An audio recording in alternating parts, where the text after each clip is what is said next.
संकष्टी चतुर्थीला एक गणेश मुहूर्त पूजन होतं, लालबागच्या राजाची प्रतिकात्मक पाऊल पूजन होते आणि त्यानंतर गणेशोत्सवाची तयारी सुरुवात केली जाते। आणि यामध्ये पुढे येणारा जो भाद्रपद महिन्यातली आपली गणेश चतुर्थी आहे त्या दिवसापर्यंत आमचे मंडळाचे सर्व कार्यकर्ते अथक या गणेशोत्सवाच्या तयारीसाठी कार्यरत असतात। मंडळाची मूर्ती घडवायला कधी सुरुवात होते? प्रत्येक वर्षी नवीन मूर्ती तुम्ही घडवता? बरोबर, निश्चितच दरवर्षी म्हणजे ही परंपरा आहे। 92 सालापासून म्हणजे गणपती बाप्पाची स्थापना झाल्यापासून 1934 सालापासून ही परंपरा आहे की लालबागच्या राजाची मूर्ती ज्या ठिकाणी प्रतिष्ठापना होते त्या ठिकाणीच ती घडवायला सुरुवात होते। आणि गणेश मुहूर्त पूजन झाल्यानंतर जून महिन्यातल्या साधारण जुलैच्या दुसऱ्या आठवड्यामध्ये खऱ्या अर्थाने या बाप्पाची मूर्ती त्या ठिकाणी म्हणजे तिथे व्यासपीठ उभारतो, लालबागच्या राजाचा स्टेज उभारला जातो, त्या स्टेजची मंडपाची विधिवत पूजा केली जाते आणि मग त्या ठिकाणीच या लालबागच्या राजाची मूर्ती आमचे सन्माननीय मूर्तिकार कांबळी आर्ट्स यांच्या माध्यमातून ती मूर्ती त्या ठिकाणी घडवण्यासाठी सुरुवात होते। कांबळी आर्ट्सचं नाव संपूर्ण जगभरामध्ये सुविख्यात आहे। कांबळींची आता कितवी पिढी? जशी खटावकरांची तिसरी पिढी तुळशीबागेत आहे तशी कांबळींची कितवी पिढी लालबागेत आहे? कांबळी आर्ट्सच्या माध्यमातून त्यांचे ही खऱ्या अर्थाने चौथी पिढी आता कार्यरत आहे। सर्वात आधी 1934 साली मधुसूदन कांबळी हे त्यांचे आजोबा यांनी या लालबागच्या राजाच्या मूर्तीची घडवण्याची प्रक्रिया सुरू केली। त्यांच्या हस्ते बाप्पाची प्रतिष्ठापना करण्यात आली होती आणि त्यानंतर आज त्यांचे वारसदार रत्नाकर कांबळी आणि त्यांचे पुत्र संतोष कांबळी म्हणजे चौथी पिढी या अर्थाने या ठिकाणी लालबागच्या राजाचे मूर्तिकार म्हणून ते मूर्ती घडवण्याचं काम करत असतात। तुम्ही गणेशोत्सवाच्या व्यतिरिक्त आता तुम्ही अध्यक्षपद किती वर्षापासून भूषवताय? मी 2016 या साली पहिल्यांदा लालबागच्या राजा गणेशोत्सव मंडळाचा अध्यक्ष झालो आणि आज तागायत 9 वर्ष मला या लालबागच्या राजाच्या अध्यक्षपदाचा म्हणजे बाप्पाच्या आशीर्वादाने बहुमान मिळाला। एक सामाजिक कार्य करण्याची आवड या लालबागच्या राजाच्या गणेशोत्सव मंडळाच्या माध्यमातून आहे। एक आंतरिक आवड असते की एक बाप्पाची सेवा आपल्या हातून कुठेतरी घडत राहावी आणि या बाप्पाची सेवा करताना म्हणजे धार्मिक चळवळीमधून या लालबागच्या राजाच्या उत्सवाच्या माध्यमातून बाप्पाला केंद्रबिंदू मानून बाप्पाची सेवा केंद्रबिंदू मानून समाजातील तळागाळातील नागरिकांसाठी काहीतरी करत राहावं, या समाजातील तळागाळातील नागरिकांचा उत्कर्ष कसा व्हावा या दृष्टीने प्रयत्न करत राहावं म्हणून या बाप्पाची सेवा करण्याचं भाग्य मला लाभलंय आणि मला अभिमान वाटतो आमच्या मंडळाच्या सर्व कार्यकर्त्यांचा, पदाधिकाऱ्यांचा, वाडीतील आमचे रहिवासी आजीमाजी पदाधिकारी आहेत त्यांनी 9 वर्ष मला या पदावर राहण्याचा सन्मान दिला। वा, तुम्ही गणेशोत्सवाच्या व्यतिरिक्त तुमचं जगण्याचं साधन काय आहे? तुमचं शिक्षण काय आहे? तुम्ही व्यवसाय करता का नोकरी करता? मी नोकरी करतो, नोकरी करूनच या लालबागच्या राजाची सेवा या मंडळाची सेवा करतो। मी मुंबईच्या Sardar Patel college of engineering मधून अभियांत्रिकी विद्युत अभियांत्रिकीची पदवी घेतलेली आहे आणि मी एअर इंडियामध्ये एअरक्राफ्ट इंजिनियर म्हणून मी गेली 25 वर्ष काम करतोय आणि हा संपूर्ण नोकरीचा व्याप सांभाळून या लालबागच्या राजाची सेवा करण्यासाठी एकही क्षण सोडत नाही। ज्या वेळी लालबागच्या राजा उत्सव मंडळाचं कुठलंही काम असो किंवा एकूणच गणेशोत्सव मंडळाच्या अनुषंगाने कुठलंही काम असो, आज देखील मला इथे येण्याचं भाग्य मिळालं आणि हा भाग्य म्हणजे मी लालबागच्या राजाचा आशीर्वादच मानतो। त्यामुळे इथे येण्याचं भाग्य मिळालं आणि हे सर्व काम करताना ही जी सेवा होती या सेवेचा जो आनंद आहे, हा स्वानंद आहे, हा एक अद्भुत आनंद आहे मला वाटतं। वा वा, मी शेवटचे 2 प्रश्न फक्त विचारणार आहे। पहिला प्रश्न म्हणजे तुळशीबागेची गल्ली पण अशीच चिंचोळी, व्हेरी नॅरो, लालबागेची पण गल्ली श्री गणेशनगरची मिरची गल्ली खरं तर पूर्वीची, आता ते राजाच्या नावानेच फेमस झाली लालबागचा राजा। तर एवढ्या चिंचोळ्या गोष्टीमध्ये म्हणजे जागेमध्ये इतके लोक येतात, आम्ही वेगवेगळे व्हिडिओज बघतो, तर ते सगळं तुम्ही मॅनेज कसं करता? खरं तर हा लालबागच्या राजाचा आशीर्वाद आहे। त्या जागेला आज आपण पाहता की गणेशोत्सवाच्या 10 दिवसामध्ये जवळजवळ 1.5 ते 2 करोड लोक भाविक त्या ठिकाणी येत असतात। जगभरातील भाविक त्या लालबागच्या राजाच्या चरणाशी नतमस्तक होण्यासाठी येत असतात आणि मला पुन्हा एकदा खरंच मी सांगतो अभिमानाने की माझे मंडळाचे जवळजवळ 4 ते 4.5 हजार कार्यकर्ते आहेत जे अहर्निश जवळजवळ 2 महिने काम करत असतात आणि उत्सवाची तयारी सुरू झाली मे जून महिन्यापासून तर प्रत्येक घरातील प्रत्येक कार्यकर्ता हा आमच्याबरोबर असतो। मंडळाची कार्यकर्ते जरी 35 जणांची असेल, त्याचा अध्यक्षपदाचा मान जरी मला असेल तरी माझ्याबरोबर माझ्या मंडळाचा छोट्यातला छोटा कार्यकर्ता देखील आपण अध्यक्ष आहोत याच भावनेने तिथे काम करत असतो, झटत असतो आणि त्या भाविकाची सेवा करत असतो। आमचं देखील हेच मानणं आहे. येणारा भाविक आहे तो भाविकामध्ये या लालबागच्या राजाचा अंश आहे, हा लालबागच्या राजाचा प्रतीक आहे आणि तो आपल्याकडे येतो, त्याला लालबागच्या राजाची भेट घडवून देणं हे आपले कर्तव्य आहे. लालबागचा राजा आज भाविकांचं असं म्हणणं असतं की बाबा लालबागच्या राजाचे दर्शन घेतल्यानंतर त्यांना एक वेगळी अनुभूती मिळते.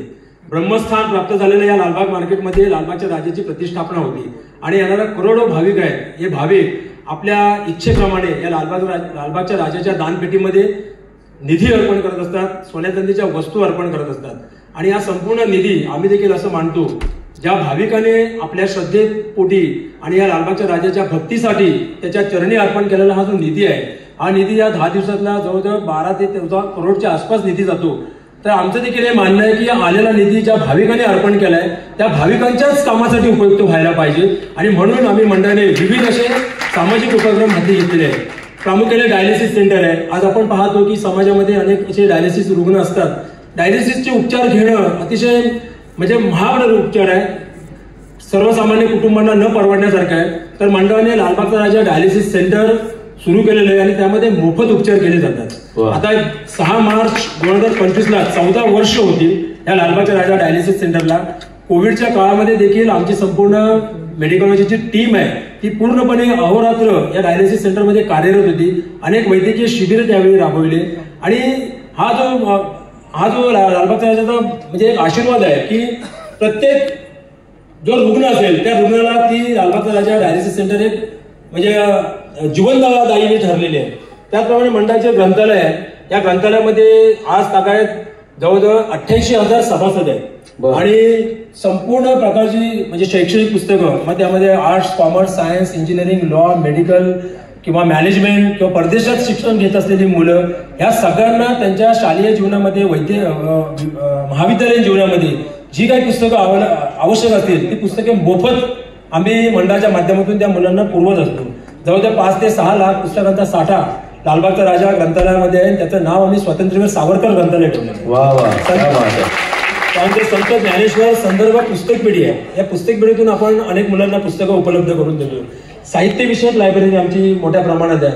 या साहित्य विषयक लायब्ररीमध्ये कथा, कादंबऱ्या, नाटक, कविता, त्यानंतर ललित लेख, निबंध, वैद्यकीय पुस्तकांवर, महिलांसाठी खास कक्ष, लहान मुलांसाठी खास कक्ष, प्रवास वर्णनं, ऐतिहासिक या विविधांगी अशी ही लायब्ररी या मंडळाने चालू केलेली आहे. आणि मला असं अभिमानाने पुन्हा सांगायचं होतं की वाचकाने मागाल ते पुस्तक असं मी ब्रीद वाक्य ठेवलेलं आहे. त्यामुळे ज्याला जे पुस्तक हवं असेल ते आम्ही पुणे मुंबईतून उपलब्ध करतो. आम्हाला पुण्यातून खूप पुस्तकांचा पुरवठा होतो. खास करून अप्पाभवन चौकामध्ये जेवढे पुस्तक प्रकाशक आहेत किंवा एकूणच पुण्यामध्ये, तर आम्हाला त्यावेळी या ग्रंथालयामध्ये पुस्तकं भरणा करण्यासाठी अतिशय उपयुक्त असं पुस्तकं या पुण्यामधून प्राप्त होतात, मुंबईतून प्राप्त होतात, मुंबई बाहेरून आम्ही मागवतो. स्पर्धा परीक्षेची पुस्तकं आहेत, UPSC MPSCचं एक सेपरेट दालन आम्ही या लायब्ररीमध्ये केलेलं आहे. त्यानंतर ऑनलाईन अभ्यास वर्ग आहेत.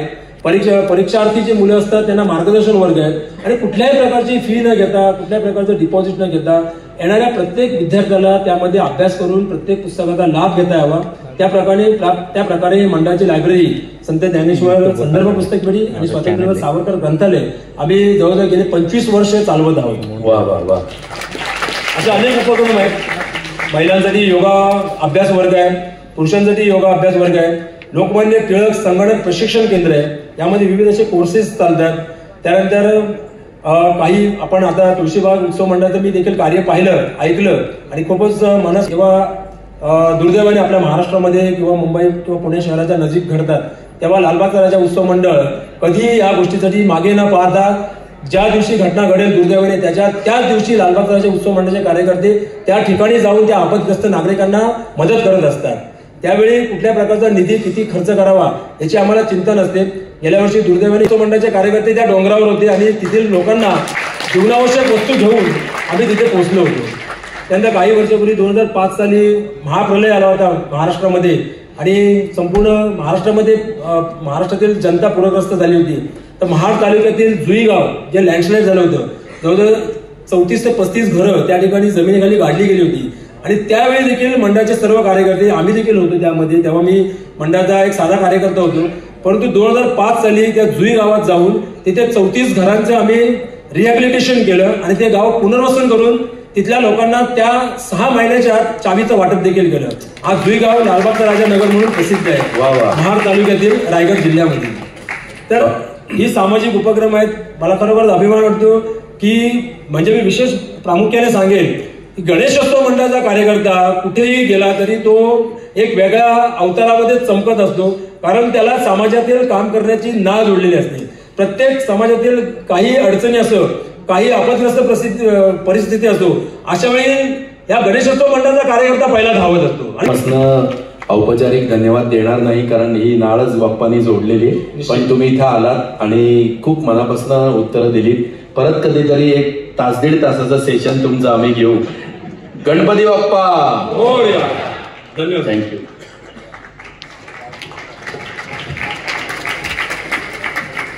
गणेशोत्सवाचा कार्यकर्ता गल्लीतल्या तोरणा दारापासून